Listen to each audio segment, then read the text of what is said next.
Welcome everybody to the second session of the conference of today. This panel is called Law and Justice in Times of Climate Change. My name is Richard Stacey. I'm a faculty member at the University of Toronto here, and I'm delighted to be hosting this session with my esteemed colleagues.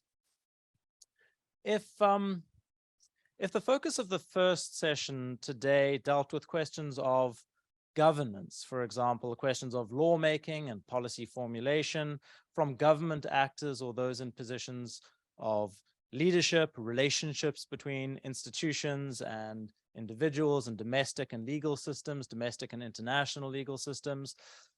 I think we're going to try and shift the focus in this panel to the experience of communities, individuals, and citizens in the climate crisis, with a particular focus today on the question of justice. And we'll have to talk a little bit about what that term means to us and to each of our panelists today. Justice is an issue that engages climate change, engages the climate crisis and the attempts to remediate the climate crisis in complicated, intersecting, and challenging ways, both locally, nationally, and internationally. The drive to decarbonize, for example, raises issues of who bears the costs and who is benefiting from the transition. A just transition is a phrase that is thrown around without much thought to what that actually means or who it impacts or who will bear the costs of the just transition. Adaptation to climate change similarly gives rise to questions about who has to adapt, who should be adapting, who should be leading that adaptation, and if that adaptation requires other people to take steps they would otherwise not choose to take. This part of the conference will examine these themes of climate change and injustice, and the three papers that are being presented today by my colleagues each engage different aspects of that relationship. Chris Essert and Olivia O'Connor's talk discusses how we might think about balancing the demands of climate justice with housing justice and the intersections between those two imperatives. Brenda Cosman introduces the important and understudied, I think, at least from the legal community's perspective, phenomenon of eco-anxiety. And Trudeau Lemons and Gabrielle Peters examine the disparate impacts of a changing climate on differently abled people, indigenous people, or other vulnerable people. The format for the discussion today will be a short presentation by each of the authors of the papers, 5 to 10 minutes, followed by a discussion that I'll try and lead, posing some questions to each of my colleagues, and then we'll throw the question open, the question period open to members of the audience and to the questions which I will do my best to manage through this electronic interface over here. With that said, I'll invite Chris Essert and Olivia O'Connor to begin. Thanks, Richard. That was a really nice introduction. So thanks, everybody. Olivia and I are going to talk. I'm going to talk first. Olivia's going to talk second about our paper. I'll just say a little bit by way of introduction or motivation for the project. So I was approached about a year and a half ago by Professor Shoshana Sachs, who's a professor at the Department of Civil and Mining Engineering here at U of T, who is interested in this big problem that the paper's about, namely about how to reconcile the demands of housing and the demands of the climate. So she pitches the project a little bit more broadly than we do, and the way to sort of start off just sort of the initial intuitive idea of the problem is, as Jutta said during her presentation, we're in a period of kind of multiple different crises, and one of those crises right now is a housing crisis. So it's not new probably to anybody here that throughout the province and the country, we have a severe shortage of housing, and governments are telling us that they plan to build more housing, a lot more housing, maybe not as much as we need, but a lot more of it.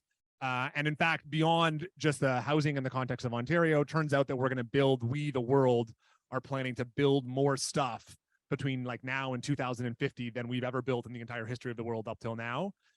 Construction is one of the major emitters of greenhouse gases of all the different industries that exist in the world. So the construction of more things, the construction of homes in particular, is going to be a major generator of greenhouse gases. So the question that we're interested in confronting in the paper is a question about how to think about this kind of policy conflict between the demand on the one hand to build more houses and the demand on the other hand not to be needlessly generating greenhouse gases, or to obviously to lessen our emissions. So it's easy to see that sort of either side of that conflict could be resolved by just saying, well, let's just throw one goal out and pursue the other. We could build all the housing that we need without regards to the climate effects. That would be bad. We could not build any housing at all because we're concentrating on the climate effects. That would be bad in a different way. So the big project is the one about trying to think through this sort of conflict. Now, Olivia, I was just about to say Olivia and I are lawyers, but in fact, neither Olivia nor I is a lawyer, but we're both kind of like lawyer adjacent. So we think about the problem in terms of the kind of the language of legal rights. And so this puts us into a position similar to the one that, again, you have to mention in response to one of the questions in the last panel, namely, we want to kind of think about the kind of some of the kind of constitutional structure that might be apt for addressing these two different kinds of problems. Because as it turns out, we think that there's a plausible story to be told according to which there's some kind of constitutional obligation on the state to provide housing to all of its citizens, constitutional obligation to provide housing, to build more housing, to see to it that everyone in the country is housed on the one hand, and on the other hand, a kind of a constitutional obligation in respect to the climate. Neither of those things, I think, is straightforwardly something that you'd learn about in your first year constitutional law course. They're not part of the constitutional law as we understand it now, but we nevertheless think that both of those obligations can be plausibly gleaned from the structure of the constitutional state that we are living in. So what we do in the paper is kind of walk through that story and then try to provide a little bit by way of an explanation of how we think constitutional conflict between constitutional rights of this sort ought to be thought of. And so just for what it's worth, before I jump into my bit of the substance, I mean, one lesson of the paper that we want to kind of emphasize is that you might sort of write a paper that has a title similar to ours. So the title of the paper is Towards a Framework for Reconciling Climate Justice and Housing Justice. And you could take housing justice in and put in, like, takes housing justice out and put in like kind of almost any number of other different parts of the legal order. So many parts of the legal order require doing stuff that has implications on the climate.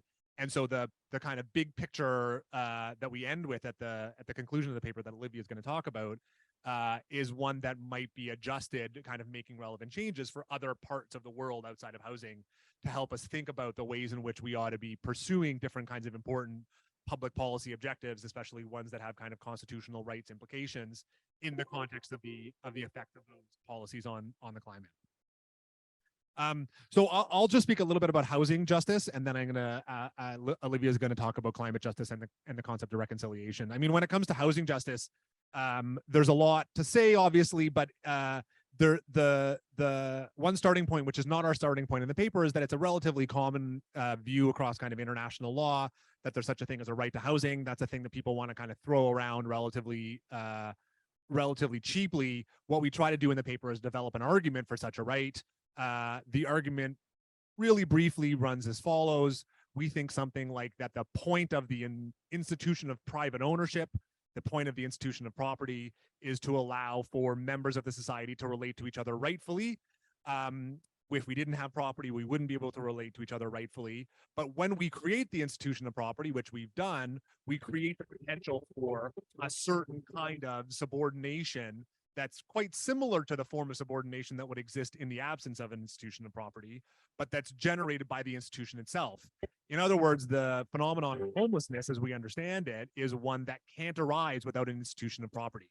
So the situation that we're in is we've created this institution of property in order to kind of allow rightful relations, but the implication of that system is that it creates this phenomenon of homelessness, and that's a phenomenon that we think, because it's created by a state institution, the state has a kind of special obligation to address.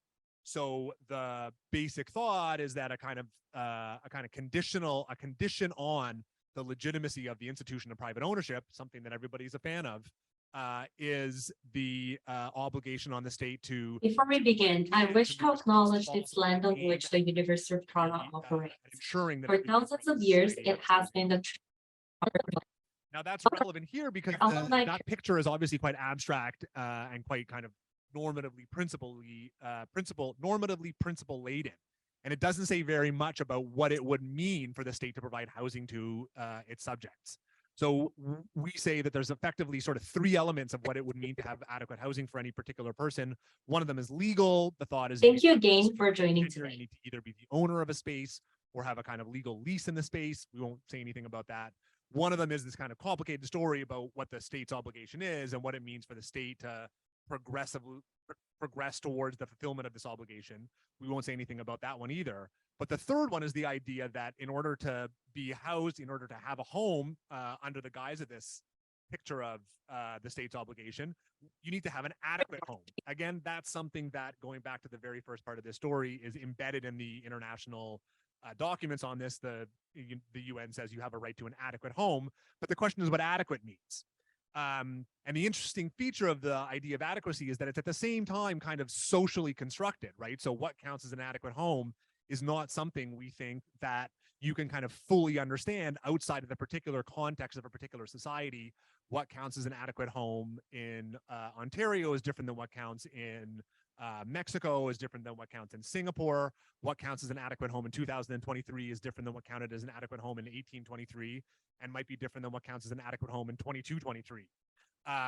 But at the same time, there's this big abstract idea that it needs to be a place in which you can do all the stuff that we understand ourselves to be able to do in our homes, a place where you can sleep, a place where you can entertain guests, a place where you can have a family life. So there's this big picture structuring idea, but the particulars of what's actually required are rather indeterminate. And this is like a familiar phenomenon in the law, right? We have this abstract idea that we then have to kind of look around society in order to decide how it's going to be realized. The interesting feature for our purposes is that the looking around the society when it comes to homes right now is like it's a bit of a work in progress. So you might think something like, well, here and now in Canada, what it means to have a home is to have a 2,000 square foot fully detached house in Barrie. But if everybody who didn't have a home in Canada right now were provided with a 2,000 square foot fully detached house in Barrie or in somewhere like Barrie, it would be a climate catastrophe, right? The climate implications of fully detached houses are bigger than the climate implications of smaller houses, and related things can be said about density and about the built form of the house. So our thought is that we have space in our idea of housing to think about the possibility that what the state ought to be providing or seeing to it that is provided is something that's quite a bit smaller or quite a bit different in built form or in organization than the kinds of housing that for the most part people are building when they're building housing on the market. So we don't actually think that there's sort of much determinant that you can say about that, but the thought is that there's at least a kind of an openness from the constitutional perspective to the idea that housing might be provided that's significantly different or smaller than the housing that we're building now. And that might be good from the perspective of the climate. But that's where I'm going to stop, and I'm going to turn it over to Olivia. Okay, so obviously, when we think about building housing in realization of the right to housing, there's this, as Professor Essert noted, this sort of immediate idea of a conflict, because construction is one of the most resource and greenhouse gas intensive industries that there is. And so there's a sort of a intuitive, empirical, or moral basis on which the climate is implicated. But of course, our goal here is not just to, tell a compelling story about how bad the climate crisis is. Our goal here is to be able to understand the climate as a site of legal rights and duties, so that we can understand the role that the climate plays in a rights-based legal order, and then appropriately account for that role when we start to think about how to deal with some really difficult problems that arise out of these, again, intersecting crises in our society. So we understand the climate as a kind of public good.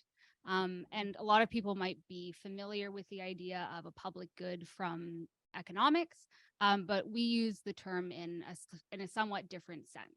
So the idea here is that a public good is something that is necessary for us to live together as equals in a democratic society. in a way that goes beyond the sort of person-to-person entitlements and norms that structure our sort of private interactions. So a helpful example of this would be just a system of public roads. It's pretty basic. A system of distinctively public roads is necessary because as a matter of purely private interaction, every landowner is entitled to exclude the world. And what a system of public roads does is sort of solve this systems level problem of subordination, allowing people to get around and move around in space, go where they want to go without the leave of another person. So they provide a sort of a role in a democratic society of equals that goes beyond the kinds of things that we can expect from each other as private individuals. So they implicate something like the public as such. So similarly, distinctively public spaces like a public park, also a public good, without which, key democratic values like free expression and association would be unavailable, or at the very least, like very much curtailed.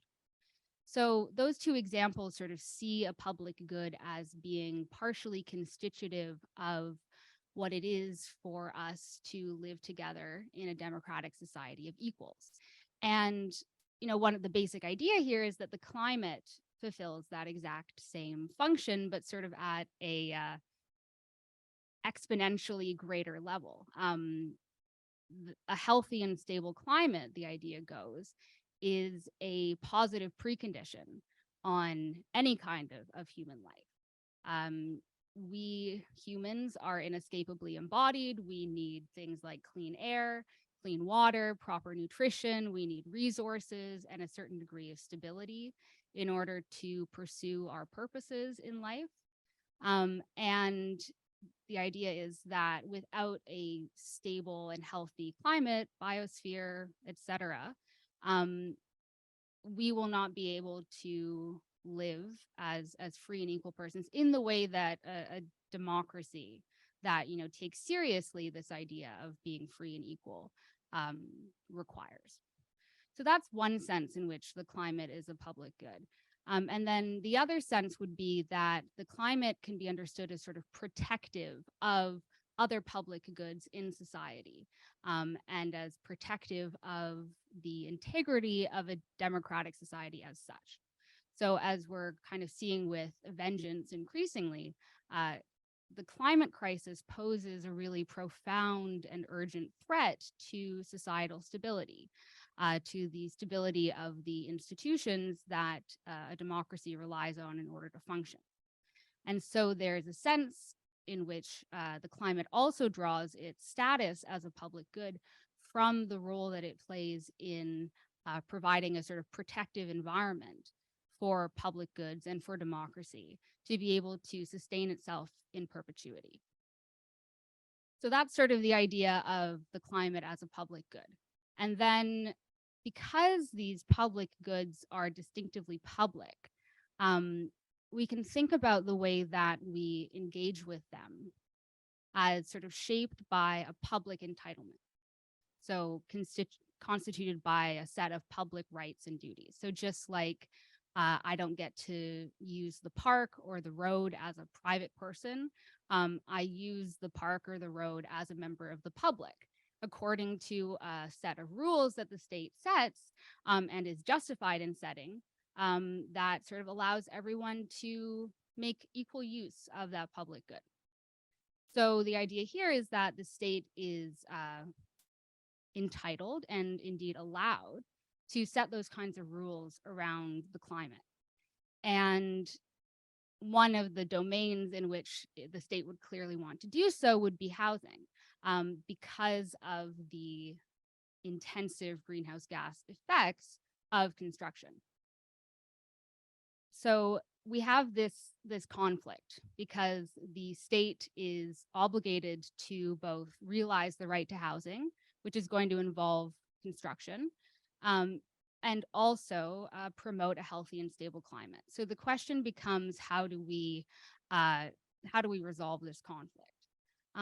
Oftentimes, conflicts between rights are talked about in the language of balancing, but in our paper, we find it more helpful to use the idea of reconciliation because both the right to housing and the right to a healthy and stable climate are kind of more determinate answers to this broader overall question about how we can live together as equals. And so that is sort of the regulative ideal, so to speak. Essentially what we're after when we try to read these two rights or two sets of rights together in their context is a situation where each of the rights, so each of the right to housing and the right to a healthy and stable climate, are as fully expressed as they can be, while minimally and only by necessity impacting the other. So this is a bit abstract and obviously would take a lot to work out in practice, but I'll just end by saying that there are sort of two helpful, more real world recommendations that this model helps us see. So the first is that because the state has both positive and negative obligations in respect of these rights, the state is going to be obligated to take advantage of positive synergies between housing and climate. So the state is going to be obligated to ensure, for instance, that housing is constructed with the most greenhouse gas efficient materials possible, or constructed in a way that facilitates meaningful access to public transit. And then the second thing that it's helpful to notice is that the state may in fact be obligated to set maximum limits on housing consumption in order to proportionately reconcile these rights. On our account, it wouldn't be a violation of the right to housing to prevent the construction of needlessly large homes or to impose some sort of tax on those who continue to occupy them.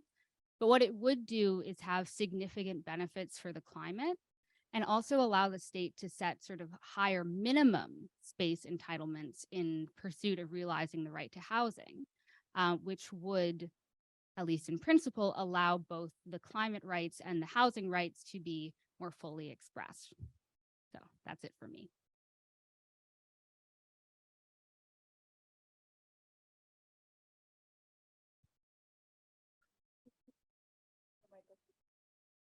An important assertion of a property right there, I think.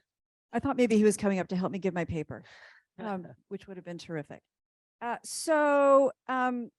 for something completely different. So my paper is based on my interest in law and emotions, and particularly the role that emotions play in what we do and what we don't do, and its relationship to law. So it builds on some work that I did about a decade ago about the role of anxiety in self-governance. Now, for those of you unfamiliar with the term of self-governance, it's part of a literature that talks about the shift brought on by neoliberalism. As governments provided less and less goods and services to its citizens, there was a shift in responsibility to privatized market institutions and private market actors. Individuals were called upon to take primary responsibility for themselves and for their families, to provide the things now for themselves that governments might once have done. So more specifically here, I looked at the role of eco-anxiety in regimes of governance, where perceptions of regulatory failure led individuals to govern themselves by taking responsibility for addressing their carbon footprints and avoiding toxic chemicals through green consumerism. Now, in particular, I looked at the case study that I looked at the time was a scare around bisphenol A that was a very toxic chemical found in baby bottles. So mothers riddled with anxiety that they were poisoning their children by feeding them with baby bottles were encouraged to take individual responsibility in the face of complete regulatory failure. Governments were not regulating bisphenol A in baby bottles or anything else. And so mothers were then taking on the responsibility to make appropriate alternative consumer choices. And what I argued in that paper was that this anxiety governance, this anxiety self-governance was deeply depoliticizing It was a very individualizing and depoliticizing approach to environmental issues. So I've come back now to this question. So when we were organizing the conference, I thought, well, I know little to nothing about climate change, but boy, do I ever know about anxiety, personally and professionally. So now I decided to re-examine the question about eco-anxiety and its role in governance. So in the intervening years, the impacts of climate change have, of course, intensified, as we've been talking about today, as has attention to its mental health impacts. So the American Psychological Association now recognizes eco-anxiety, which it defines as a chronic fear of environmental doom. It identifies this now as a growing threat to mental health. In a 2020 study, it found that 2/3 of all adult Americans experience at least some eco-anxiety. And study after study is also showing that the impact on youth is even more pronounced. So there is an emerging field of climate-informed therapy, climate change psychology, and it is developed, again, much more so within the last 10 years, multiple therapeutic interventions to address the increasing prevalence of eco-anxiety. Now, across various forms of therapy, we can identify several common themes and practices that I think we see across all the forms of therapy. So there's an emphasis on fostering individual resilience. There's a focus on promoting social connection. There is a focus on taking action, although what is meant by taking action varies very considerably. Taking action can mean a broad range of things, from simply reducing one's carbon footprint to developing individual and community action plans to mitigate and adapt to climate crisis. It can be everything from making greener choices to having an emergency kit in your home. Now, while all of these things I think are actually, potentially quite important things to do, reducing our own carbon footprint, of course, can be an important thing to do. What is both striking and perhaps not at all surprising is that there is very little engagement with the political here. The idea of taking action is rarely, if ever, translated into something that involves demanding political action.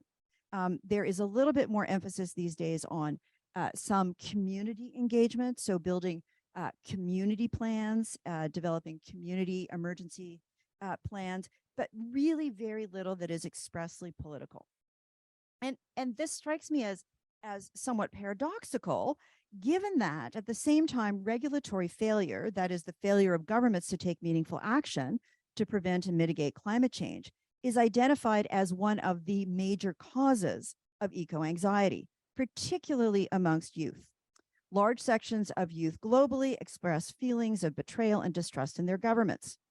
Now, this could then, in turn, lead to further depoliticization and self-governance, which is what I found 10 years ago.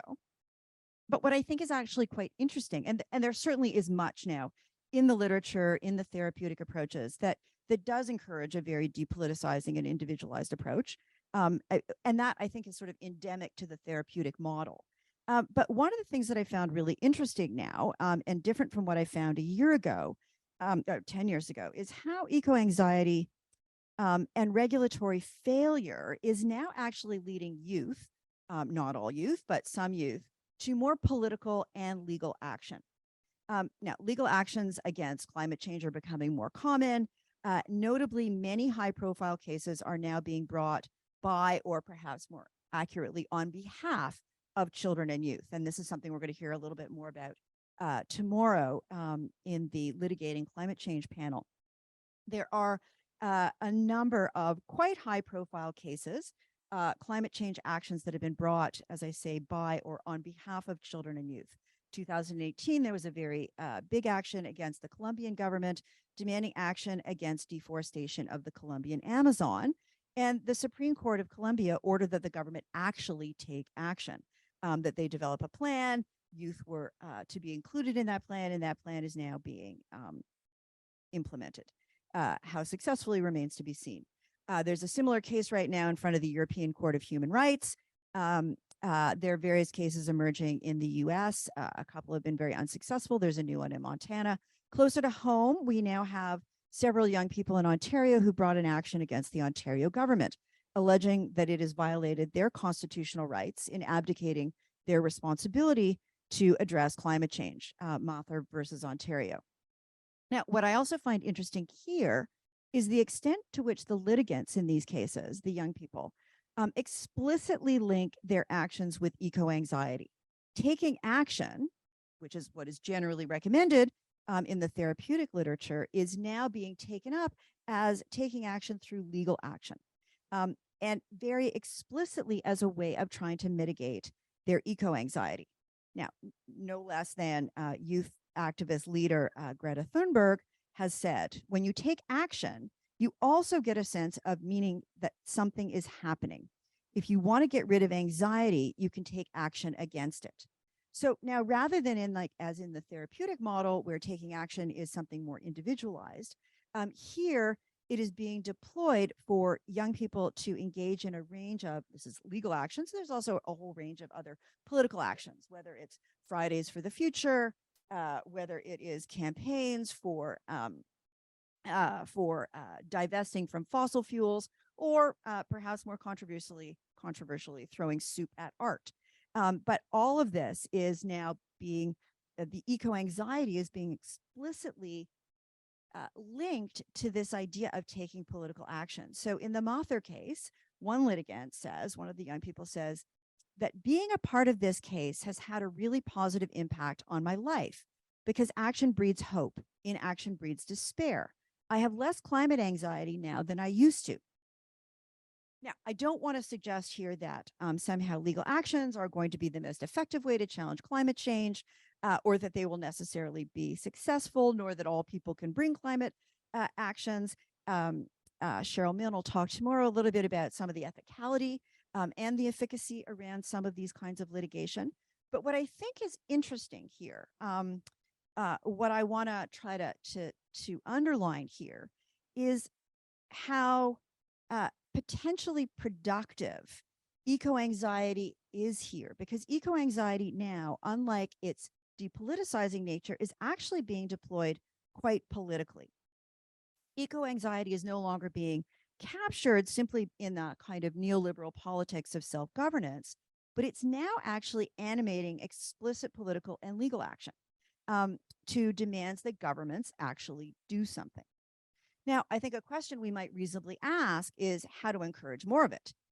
Maybe we need more eco-anxiety in order to have more eco-anxiety put into the service of demanding more action from governments. So how eco-anxiety can actually be more productively used to engage or to mobilize political action and civic participation. Now, I'm also interested in the flip side of the coin here. The flip side of the coin is that studies in social psychology have also begun to explore the question of, in the face of overwhelming evidence of the threat of climate change, most people, most of the time, act as if it doesn't. So why, in the face of this, in the face of overwhelming anxiety, are people actually doing nothing? So social psychology here has various hypotheses that they're running with. One, of course, is the cognitive bias that was talked about in the paper this morning with Michael and Ed. Cognitive biases where we are all, of course, terrible risk assessors ourselves. A particular cognitive bias here is in favor, for example, of identifying immediate and visible threats. From this perspective, arguably, we don't feel enough anxiety. We don't identify sufficiently the risk because of this cognitive bias that climate change actually presents. Other ideas is the bystander effect and the problem of the commons, not trusting others to do the right thing, so why should we? To denialism and apathy as a defense. So there's a lot of discussion now around sort of the defense mechanisms that are animated by threats to the self. And here we get denialism and minimizing the threat, finding scapegoats, idealizing charismatic leaders that support denialism. So all of these sort of highlight, or others also highlight the tendency here, and it's a cognitive tendency, to preserve what is known, even in the face of, even if it requires refuting the reality around one. New information, when confronted with new information that doesn't fit what we know, our defense mechanisms move to deny, repress, or confabulate to preserve the status quo. So just as a, and I think we see this all around us. It doesn't even require extreme climate deniers to see the kind of denialism that we experience just in our day-to-day life. So yesterday was the first day where the no plastic bags rule came into effect at Loblaws. And I was at the checkout counter and I actually kind of stopped packing my own cloth bag as I was listening to the people around me have complete meltdowns about the fact that there was no plastic bag, that they couldn't believe that there's no plastic bag. They got angry, they were yelling at the clerks, and they were sick and tired of this nonsense. And I thought, wow, okay, angry and personally aggrieved because they can't get a plastic bag. Now, how far is the abolition of single-use plastics going to go to turn around climate change? That's a whole other issue. But it just is, I think, a really interesting demonstration of just how prevalent denialism and minimalization is in our day-to-day lives. So I think that the literature on the psychology of climate change has a lot to teach us. It has a lot to teach us about learning about the emotions that underlie our actions and our inactions. And I think that denialism and minimalization is as much a product of eco-anxiety as is the articulation of eco-anxiety of those who can actually identify it. So I think that there's a number of other literatures that I'm starting to look at as well, that like communication studies that are also, I think, going to be really helpful in trying to understand how to convert the underlying emotions into effective political engagement, to politicize rather than depoliticize eco-anxiety. And while historically, eco-anxiety has been very depoliticizing and individualizing, it doesn't have to be. And the example of youth political and legal engagement, I think, demonstrates that potential. Now, increasingly, some of the literature recognizes that although climate change is an increasing mental health problem, the problem is not one that should be pathologized, medicalized, or individualized. As one person has written, if eco-anxiety is treated as a pathology, then, quote, the forces of denial will have already won. What we are witnessing now is not a tsunami of mental illness. It's a long overdue outbreak of sanity. And I think here we have a lot to learn, that we can't just focus on science and reason. It's not enough. It is, I think, only in taking things like eco-anxiety seriously that we may be able to ensure, or at least try to support, its use not simply for individualizing self-governance, but that it actually has a very significant potential for political engagement demanding government action, the urgent kind of action that we need now, but seemingly are unable to move and ask for.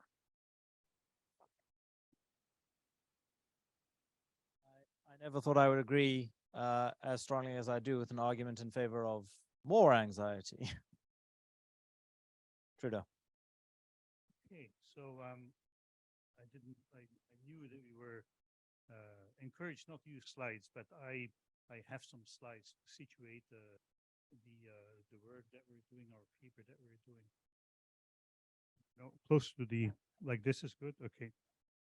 So the paper that we are working on, Gabrielle Peters and I, aim about, as follows interactions and work that we've done together on disability rights related issues. I myself had not worked on climate change. As many others, I have a certain climate change consciousness, but no concrete experience with it. But Gabrielle Peters had worked on the climate change issues, particularly the heat dome in Vancouver, and had also experienced personally as a disabled person living in poverty the impact of the heat dome in 2021. And so knowing about her experience and knowing also about our common interests in Marta Feynman's work on vulnerability, we thought that we should write a paper on how Marta Feynman's vulnerability approach can help us think about through some of the disability rights related issues with respect to climate change, and using particularly the BC heat dome and the experience that Gabrielle Peters has about not only as an individual person, but also being involved in policy discussions, what that really means. So let me start with the slides. Something happened. Okay.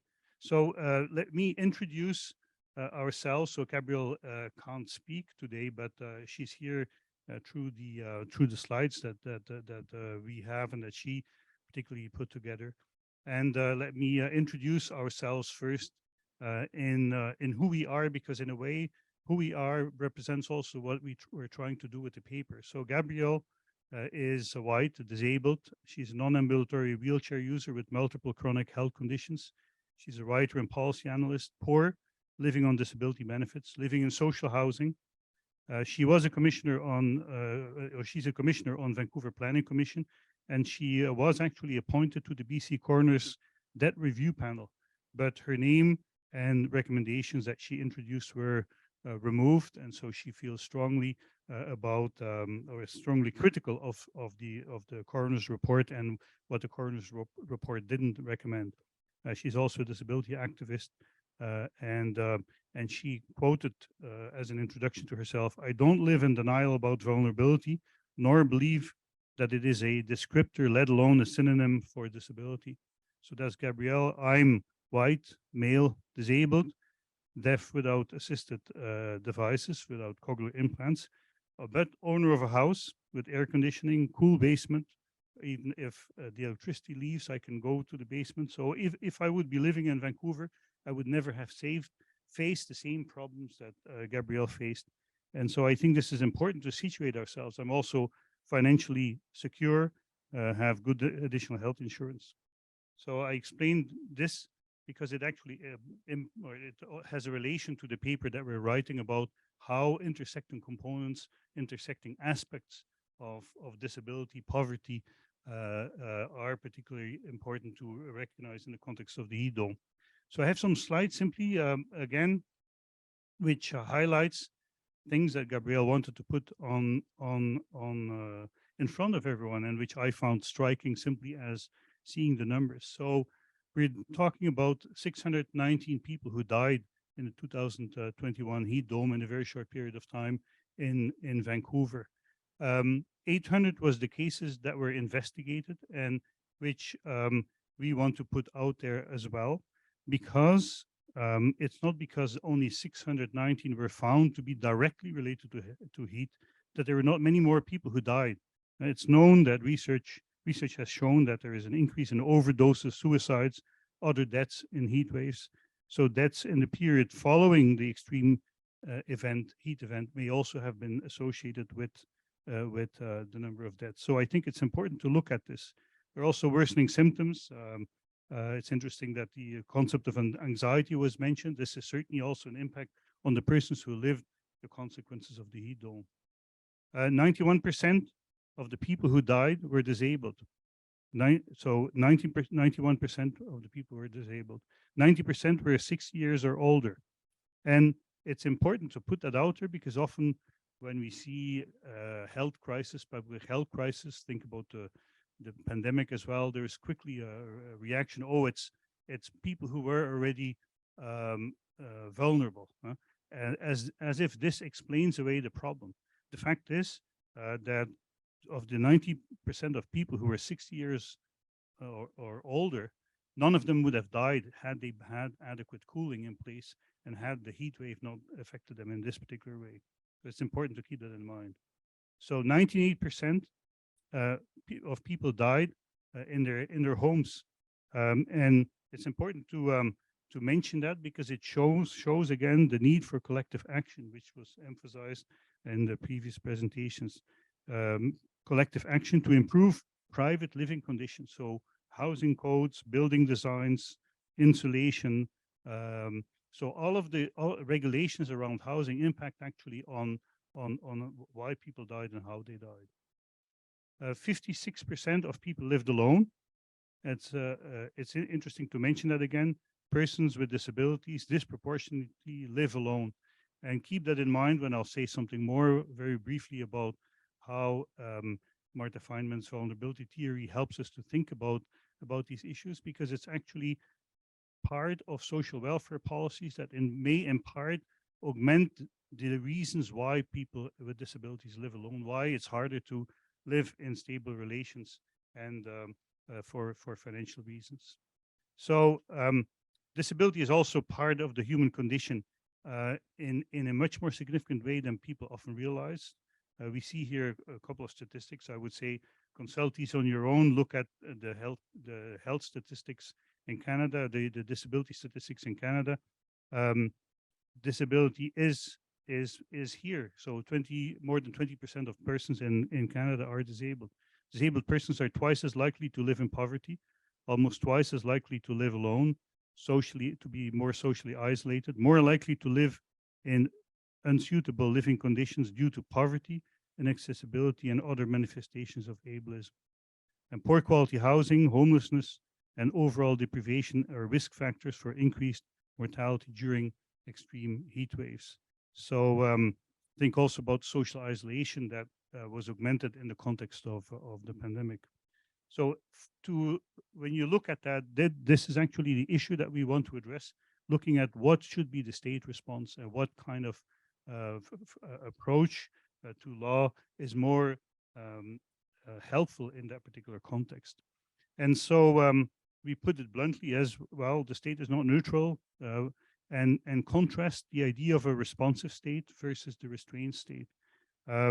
And one approach which is criticized in the vulnerability approach is the idea that we can, through individual rights focused interventions, improve the disproportionate impact on disabled persons, for example, of heat waves and other things, namely by discrimination actions. And so we're trying to go through some of the arguments, and I won't discuss these here in detail, but I think it's widely recognized that human rights approaches to enforce equality of people in general, but certainly also in the context of disability, has challenges. It's primarily ex post remedies that are being provided, which focus on discrete acts of discrimination, which are ill-suited to deal with the very complex intersectionality and broader socioeconomic context of the problems that we're facing, and that I just very briefly with some figures put on the table. It's individual rights focused. It reflects a fundamental approach of the reactive state, focusing on ensuring maximum liberty for rationally autonomous human beings. And you see that reflected in the lack of social recognition, solid recognition of positive rights, particularly in the context of healthcare and social rights in generally. The fact that discrimination claims are not so successful is also, I would say, documented in a way when you know that disability rights oriented discrimination claims are the highest percentage of claims actually before human rights tribunals, and we know that disability discrimination continues to be a major problem. So what do we place, or how do we try to integrate Martha Feynman's approach in contrast with this particular approach?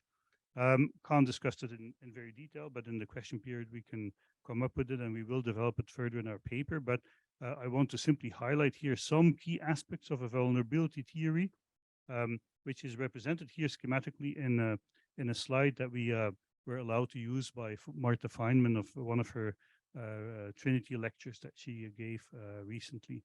So Martha Feynman puts against this kind of rights-focused, individual rights-focused approach, the concept of vulnerability as a fundamental part of the human condition. So we're not talking about the vulnerable as out there, as people who are foreign, like the disabled, who need protection. We're talking about the vulnerable, not about the vulnerable, but about vulnerability as an essential component of the human condition. This theory emphasizes that we're all also embodied beings. As embodied beings, we're inevitable developmental, environmental, and social change has implications for our social and physical well-being, so impacts on us as embodied beings. So this approach replaces the intrinsically rational, autonomous, independent legal subject with a vulnerable one across the life course in assessing law, policy, and politics. And so it's particularly also across the life course that we see vulnerability as as an inherent part coming up in throughout our lives. It situates a changing vulnerable subject within the institutions that we're all dependent upon and that you see portrayed here, such as family as institutions, education, employment, financial institutions, healthcare, social welfare. And so in that context, these institutions and relationships are the mechanisms for gaining essential resilience necessary to survive, but they also reflect privilege and discrimination. And our vulnerability to change profoundly affects us and should have implications for how we organize society. So this captures a little bit what Martha Feynman puts forward. And we think that the heat dome, like other extreme weather and climate change related impacts, puts the spotlight on ongoing structural, institutional, and systemic inequality in societies and provides an interesting example. And so I'll simply give you here an example or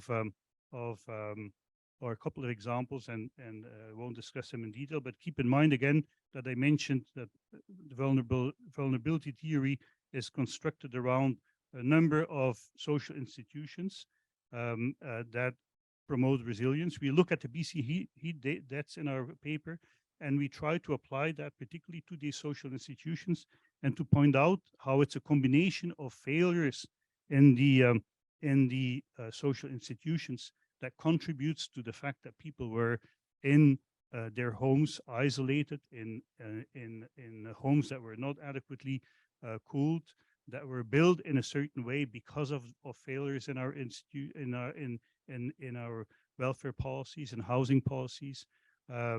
We see also, I would point here to point 4, the healthcare system as an important player in the context of the BC heat deaths.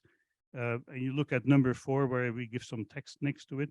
The majority of people who died actually in the BC heat dome had some contact with healthcare in the last month before they died.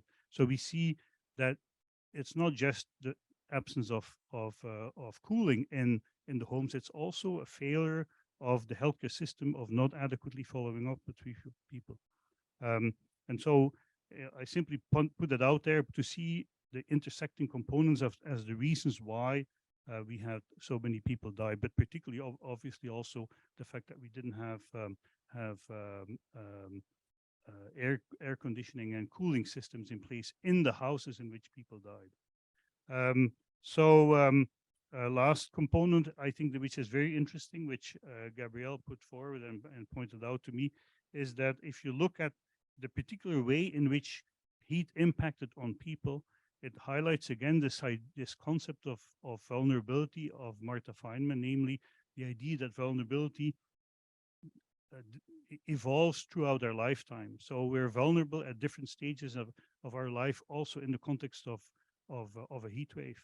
We're more vulnerable as young children, we're more vulnerable as elderly, we're more vulnerable as well in the context of particular professional situations, particular ways in which we function as professionals in society. So I think that's why we think that Martha Feynman's vulnerability theory provides an interesting way, an interesting approach to explain and actually come up with strong recommendations about the need for policy interventions in all of these different areas. So key points to conclude: importance of creating resilience for all true policies, ensuring effective social institutions are key to prevent the kind of deaths that we've seen in the context of the heat wave. And disabled persons there, in our view, function as canaries in the coal mine. It's not because we had so many disabled people dying now that it will not impact on others as well. So let's look at solutions that are influenced by the key principles of disability justice, the idea of leaving no one behind, the idea of working from the most impacted out to design policies that actually start to address those who are most in need of particular interventions to promote resilience, because that will in the end also in the long term address challenges that we are all facing. Too often we argue in our paper it's the other way around. Vulnerability is used as a concept to explain away the impact of climate change and providing an excuse for non-action. So we are trying to do exactly the opposite, and use this as an example of how intersecting interventions at the political level are needed to address this issue. Thanks very much, Trudeau. We are now going to move to the Q&A section of the session today. I've got a handful of questions coming through on the Slido over here. I'll turn it over to the audience at some point as well.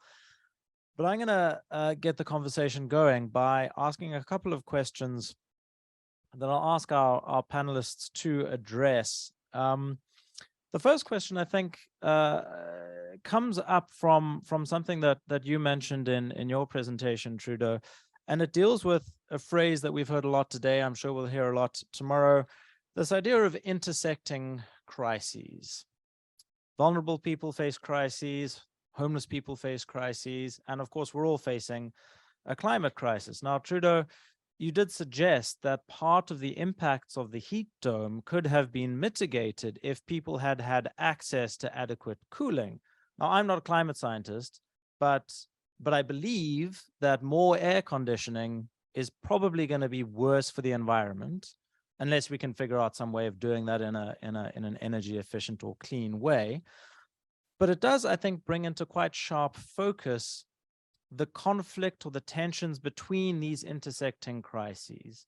And I think it raises questions of what you might think of as a conflict between intergenerational justice or intragenerational justice. And this gets to the problem at the heart of Chris and Olivia's paper, which is how do we prioritize or balance, or in their words, reconcile the need to treat the crises that perhaps older people are facing in a way that is reconcilable with the demands for intragenerational justice, in particular the demands that young people are making for attempts to address the climate change. So I guess the short version of this question is, how do you protect vulnerable people now without doing damage to young people's interests in the future? How do you I guess how do you reconcile climate justice with equality with respect to vulnerable people or social justice? The first thing I would say is that, particularly in the context of the heat dome and the impact of the absence of cooling for persons who were disabled and living in social housing, is the impact of air conditioners compared to, say, the impact of billionaires flying around with airplanes is I would say explains why it's an incredible issue of injustice to focus on, oh, we can't provide air conditioners. Gabrielle Peters, actually, the reason she explained to me why she resigned from the coroner's panel, or why actually her name and her recommendations were not taken up in the coroner's panel, is particularly because she argued that looking at the concrete crisis of the fact that we had more than 600 people die concretely as a result of absence of cooling, she argued that as an interim measure, while there would be a need to study how to deal with this in the future, as an interim measure, she recommended that air conditioners would be included as essential medical equipment that should be provided under the BC healthcare system, because there is a budget item for that. So she recommended to introduce that immediately, while indeed long-term solutions were being explored. And I think from a justice perspective, I mean, it would be, it seems to me unfathomable to argue to simply say, oh, we can have these people die because we have to think about the future. So I would say that will be the first response. There are many more actions that can be taken that are essential actually to deal with climate change. The second thing I would say is that actions that we're doing now, and this is the idea of the canary in the coal mine, actions that we're doing now for persons with disabilities are actually actions that, first of all, should have been undertaken before. So we knew that the heat waves would occur. We were aware of climate change for quite some time. And so we should actually have already started designing buildings in a way that will benefit all in the long term, but certainly disabled persons in the short run. And the actions that we're now undertaking to correct the impact on disabled persons, we argue, will benefit everyone in the long run. So what we're doing now, actually looking at the people who are particularly already impacted by climate change, will certainly help us to think about, because they are often the ones that require the most complex interventions. And so the most complex interventions are needed to deal with the intersectional components of the impact of climate change. By looking at these, we will actually benefit all in the long run. Thanks very much, Trudeau. That sounds a little bit like you'd like to move away from the kind of classic rights formulation as a balance between different rights or between social objectives and rights, which sounds a little bit like, Chris and Olivia, what you have in mind with the idea of reconciliation. So could I press you a little bit to say a little bit more about what that means? You kind of hinted at it and were noticeably vague about how you might reconcile rather than balance these imperatives. Yeah, absolutely.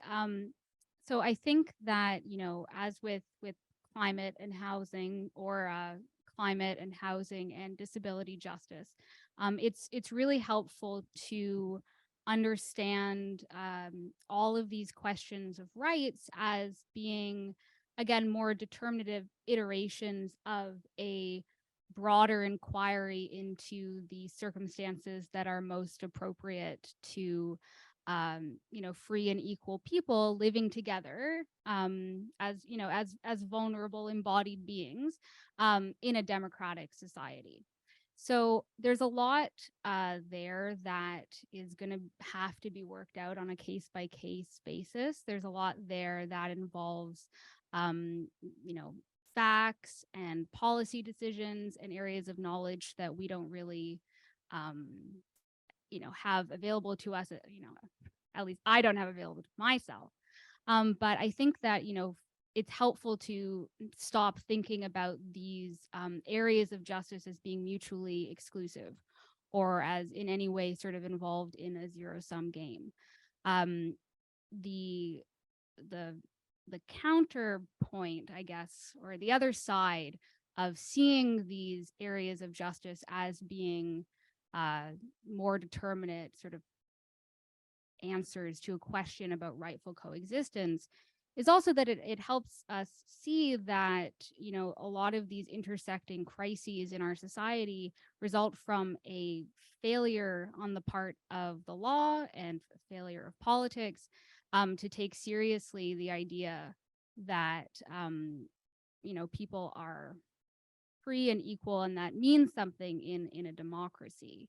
And so I don't know how much more determinately I can say on the reconciliation point, but just to say that, you know, I don't think that we should understand climate justice and these other areas of justice as at odds. They're sort of more just provide more opportunities to better answer this question of how we should live together.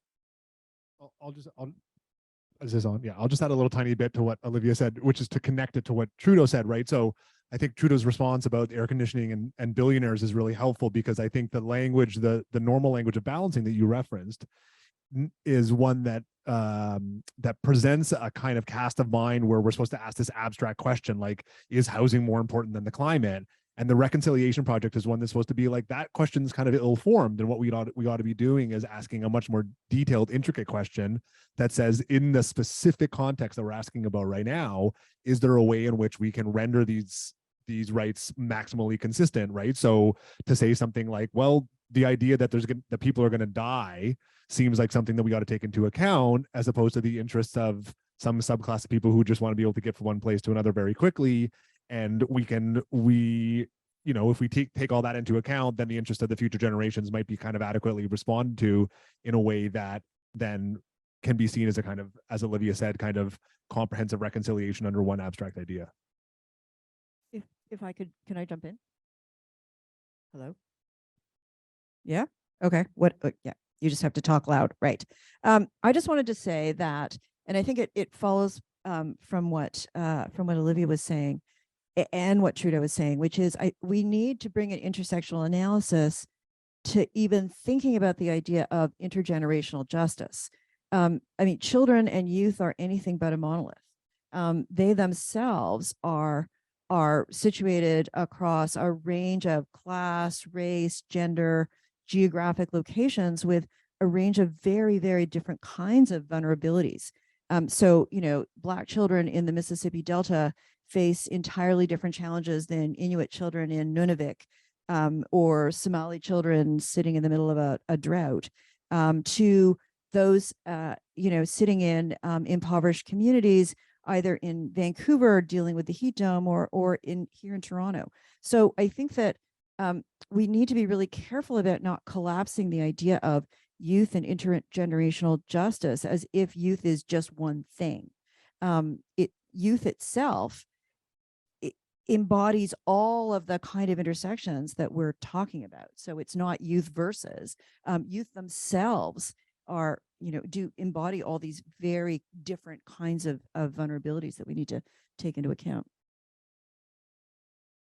I'm thinking the placard that I'm going to walk out here with is something that says, "No justice without climate justice." I think the idea, and I'll put this to you as a question to anyone who wants to respond, that the idea that climate justice is something different from social justice or any other kind of justice is the wrong way to be thinking about these ideas, the wrong way to be thinking about these problems, and that climate justice is part of any kind of justice that we might want to think about. And I guess that then asks a much, I guess, more fundamental and perhaps harder to answer question, which is what does climate justice actually mean in each of your particular contexts, or more broadly?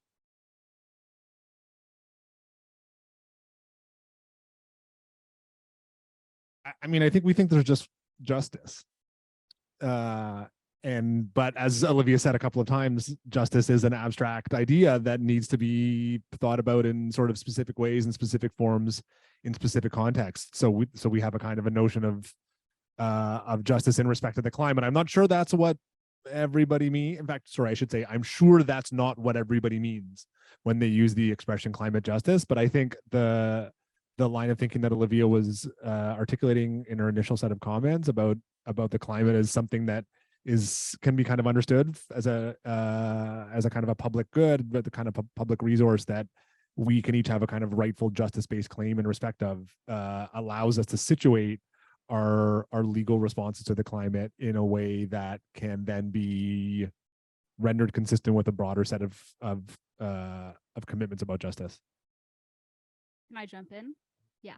I would also just add that in the legal context, I think one of the things that climate justice can mean or can do is press us to find ways of telling the sort of the story or the narrative of climate change and the climate crisis within the grammar of the law. And so to render the problems posed by the climate crisis as legal ideas, so that then we can use the other resources of the law in order to solve them. So I think that, you know, there's a sense in which, you know, it's just justice, but then there's a particular kind of justice that would be the justice of law. And so one of the exciting things that I think we can do is try to tell the story of the climate crisis again in a way that renders it cognizable from the perspective of the law.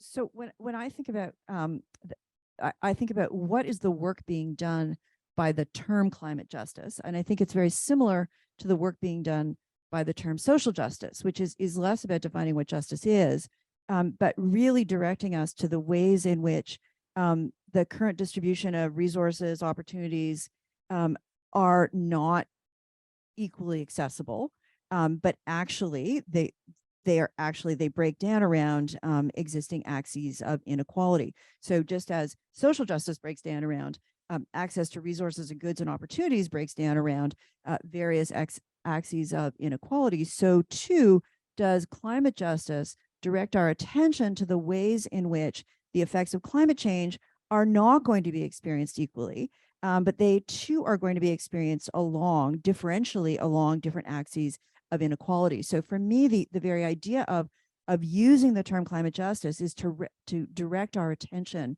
to those inequalities and the impact of climate justice. So I would simply add to that that that's why we, I mean, the concept itself of climate justice as I see as a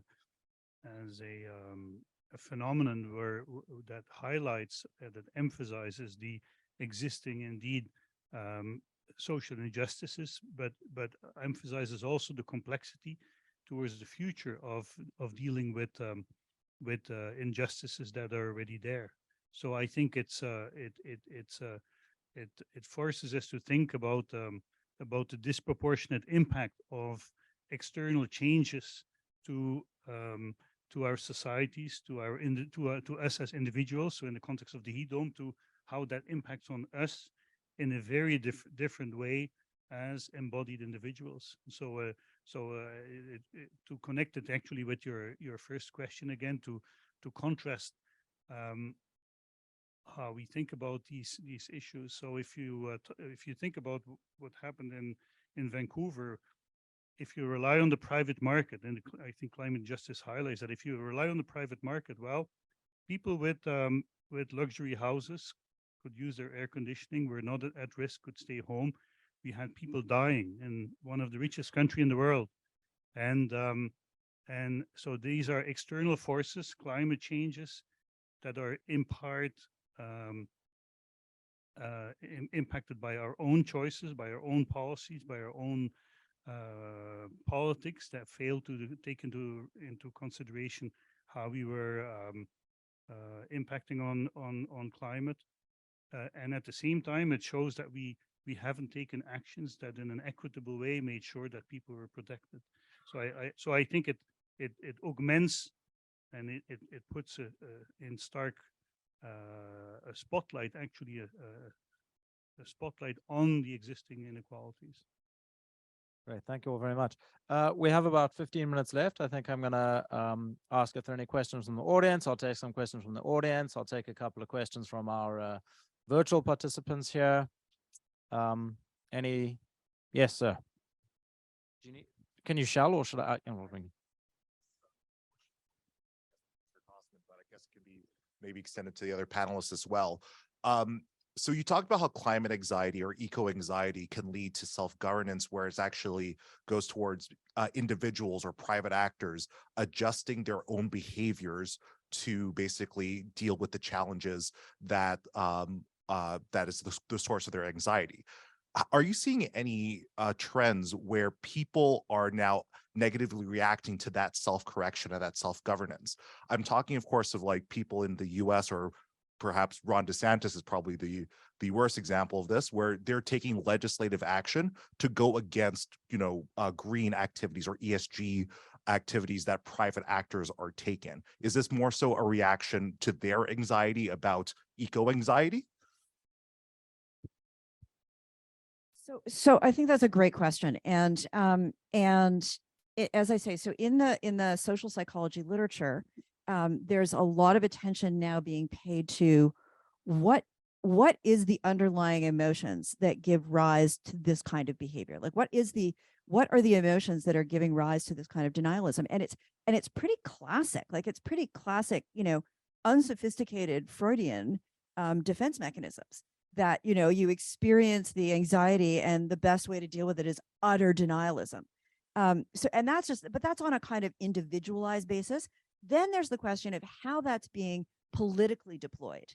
Now, of course, Trump was a mega master of being able to deploy these, with these very negative emotions to rile people up. DeSantis is sort of, the smarter version of the same, totally wicked solutions, so totally wicked problems. So I think it is really interesting to think about, there are these underlying emotions. And I'm also, I'm interested in this, not only in terms of how we're thinking about climate change, but how we think about how people react to things.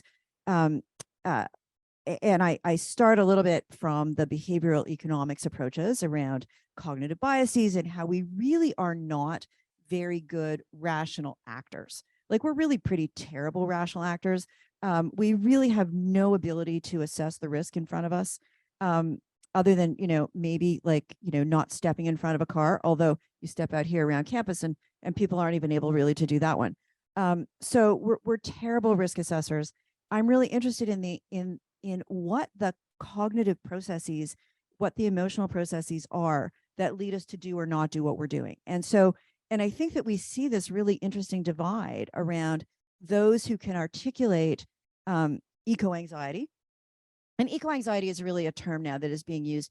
There's a lot of anxiety, but there's a lot of other things going on in that. There's fear, there's anger, there's grief, there's a whole range of things that is kind of captured in this term. Others, I think, are experiencing a similar set of emotions, but are giving it a different articulation. They're being offered a different set of political discourses that will make them also feel better, right? How to feel better. I'll get really angry and scapegoat somebody. So, how to feel better about the pandemic is to blame the people that are making you wear the little mask. But I think that underlying it is trying to pay heed to what are the animating emotions here, because appealing to people on a rational basis isn't really working, right? If you look at Trump rallies, there's no appeal to rationality there. And I don't mean that in the Hillary, basket of deplorables. I mean it in the way of how do we appeal to people to get them to behave in a certain way? And I think that a lot of the emotions are underlying that. Now, the DeSantos of the world are absolutely picking up on feelings of the marginalized. They're working with groups that do feel completely disenfranchised from deindustrialization and even climate change, weather catastrophes, and picking up on their sense of alienation, but directing them in a way, like directing them to, this is the cause, right? This is what you should be mad about. And then, if people get some kind of a relief from the emotions, then they go with it. So I think that, eco-anxiety is not, everything can be flipped. So it has no inherently positive or negative way to deploy it. There are just different ways in which those emotions are going to be deployed. We should think harder about how that happens so that, we can maybe think about how might we counter it, right? How might we counter it? How might we deploy it in ways that are more climate justice positive? But I think we're going to see tons of the DeSantis stuff. There's a question from the virtual room here, which I think connects that question about how we engage policymakers or leaders. And this has actually been directed at Olivia and Chris. And the question here is how, given the lack of a kind of commitment to a reconciliation or synergy, the Greenbelt building construction plans, for example, the Build Homes Faster Act. The question here is, what are your recommendations to policymakers to, I guess, try and make policy in ways that promote those synergies? This is a great question. I mean, the way to start answering it is by actually going to Brenda's point about anxiety. So, I mean, look, housing policy in Ontario and Canada is an unmitigated disaster from every possible point of view. But one way to see that is the phenomenon. It's a little bit in the past now. But remember the time when the lead news story on many publications was millennials stop eating so much avocado toast. If you stop wasting your money on avocado toast, you'll be able to buy a house, which is exactly the anxiety and self-governance thing, right? It's like, oh, well, the problem is you, that you're wasting your money on avocados instead of saving it up. But of course, the problem is the unreasonable setup of the housing market. And this connects to what Trudeau said earlier about billionaires and about reconciliation. So in Ontario right now, the housing policy is normally in housing policy circles goes by the name tall and sprawl. So the only way that we're allowed to build housing is by building gigantic condos downtown or by building over the Greenbelt. And it's a disaster because of the way that it, on the one hand, treats the interest of a certain subset of the population, namely those who are already benefited from the housing setup that we have, among which I count myself.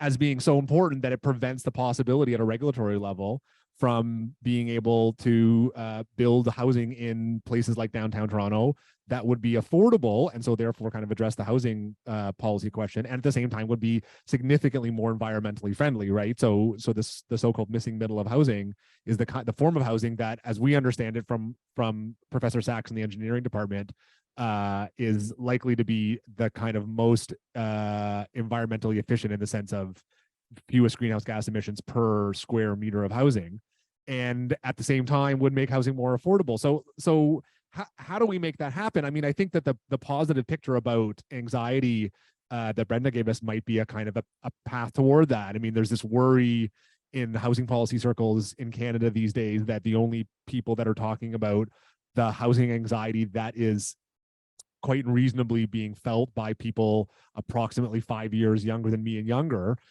is the Conservative Party, and the solutions that they have for that anxiety are not ones that are going to be at a policy level particularly helpful. So if we get to a point where enough people are saying, oh, the problem with housing policy is not merely that millennials are eating too many avocados, but rather that we have a system that's structured in such a way as to make housing unaffordable, we might see some shift. And then the hope is that there might be some way to see that shift synergize. I feel unfortunate for having pronounced that word out loud with environmental goals, right? And that we can have a housing reorganization of our housing policy that at the same time allows more housing to be built, make that housing more affordable, and do so in a way that's kind of more environmentally responsible. Well, I perhaps I speak myself here, but I can no longer afford to buy avocados, so that problem is at least off my table. Any other questions from the audience? Anyone have a burning question they'd like to ask? Okay. It's slightly surprising for someone who's coming from an island that the second largest country in the world housing policy. Would you say that recognizing climate change as a public good alongside other public goods is actually solving the issue? And could we envision a cause of action, a kind of litigation that really focuses on climate change? Sorry, I'll just add to that. There's a question from the virtual room here, which is very similar. Should we use the public trust doctrine for? No coincidence. There you go. I mean, it's a good question. So in the last panel, you had to mention, right, briefly some suggestions in this direction, and I guess Arthur, in his capacity as moderator, mentioned the same thing, right? So there's some thought in it's developing in certain places that there could be kind of litigation along the lines of public nuisance kinds of claims, which would be private law tort claims that would be kind of in respect of the climate, and that the structure of public nuisance is quite similar to the structure of public goods in the way that we're understanding them. We have this kind of more ephemeral, vague gesture in the direction of, oh, could there be kind of constitutional structures that could address this? I mean, under the current kind of positive Canadian constitutional law, that doesn't look great, right? But but I think both of those lines of thinking are ones in which, as Olivia said, we're trying to make this picture of the climate legally cognizable, right? So a picture that somebody could kind of recognizably sort of state some kind of cause of action might be some ways off as a practical matter, but there's a structure there that might at least be available. I concur. No, yeah, I'd also just add that, like, yeah, as Professor Essert mentioned, like, in terms of the Canadian constitutional law as it currently stands, there's, I think, a lot of reticence to sort of recognize the idea of positive rights. But the aim here is just to start to try to make the climate cognizable in some familiar constitutional ways. This is obviously something that will need to be litigated. And the precisely correct legal strategy for getting these ideas across under, say, Section 7, Section 15 would obviously is beyond our scope. But I think the hope is just, again, to start making these issues cognizable in the language of law so that we can at least start trying.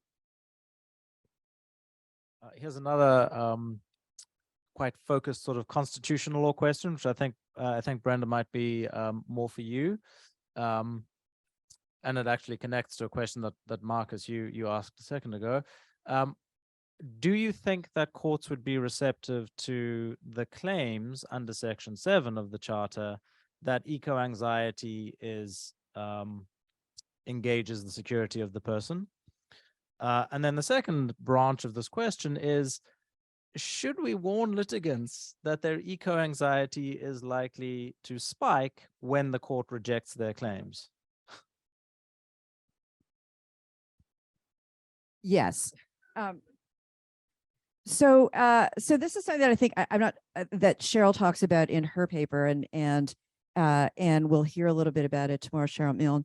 So I think that there are lots of questions that need to be engaged around the both, and Cheryl will talk a little bit to the ethicality, but also the efficacy of constitutional rights litigation.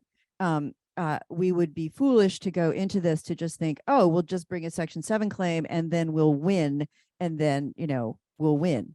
Because that, I don't think that has ever been the way that any kind of civil rights litigation or any kind of civil rights constitutional litigation has ever actually worked. So when I think about some of the areas with which I've been more familiar in the past, so whether it's litigation, constitutional litigation around gender equality, around sexual orientation equality, around gender expression and gender identity litigation, then I think about this more in terms of what is the strategic value of these constitutional claims? What is their symbolic and discursive power, even if you lose? In what ways might they be mobilizing? In what ways might they be demobilizing? They're never just one thing or the other, but I've always been very interested in the kind of defeats within victories and victories within defeats. We have to have a more complicated and more nuanced and more kind of contradictory understanding of what happens, what the sort of political ramifications of constitutional litigation may be. And so I think we need to bring that to bear on this kind of litigation.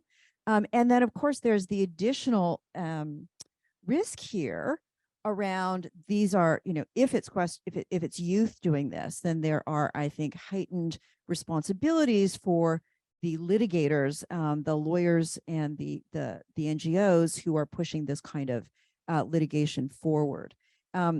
So we need to think harder about who the plaintiffs are, managing expectations around plaintiffs. Why are you doing this? Do you really think that the Supreme Court of Canada is going to say, yes, absolutely, eco-anxiety is going to be recognized under security of the person, and the government now must do everything in its power to stop climate change? I mean, that is extremely unlikely to happen. That's an understatement if ever there was one. But is there still value in bringing these kinds of cases, and then managing the expectations of the litigants themselves?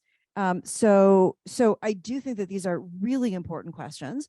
We shouldn't just be, bringing these kinds of cases willy-nilly.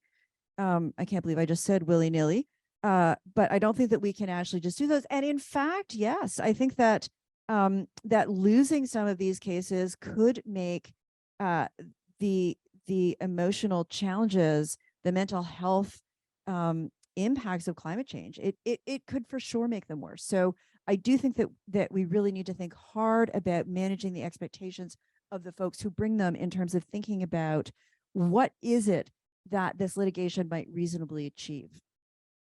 Thanks, Brenda. Trudeau, last word. Yeah, maybe just a quick comment on that.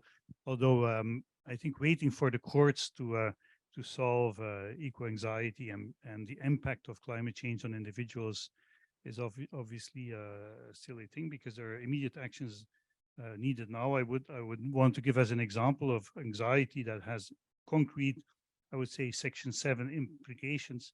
When I mentioned the paper to my co-author Gabrielle Peters, she actually immediately said, well, people suffer from PTSD, severe anxiety and severe fear as a result of being exposed to the heat dome. So obviously we can't, that highlights the need for immediate intervention and positive state intervention to control the private markets, which won't solve that problem. But at the same time, yes, maybe it would drive home the message, filing a Section 7 claim saying people's lives are at risk, immediate risk for dying as a result of heat, but also as a result actually of the mental health related suffering that continues in the context of climate change. Well, thanks very much, Judah. Thanks, Brenda. Thanks, Chris. Thanks, Olivia. Certainly troubling things to think about, but I think from today's panelists, not without at least a grain of optimism. So please thank me join me in thanking our panelists for today.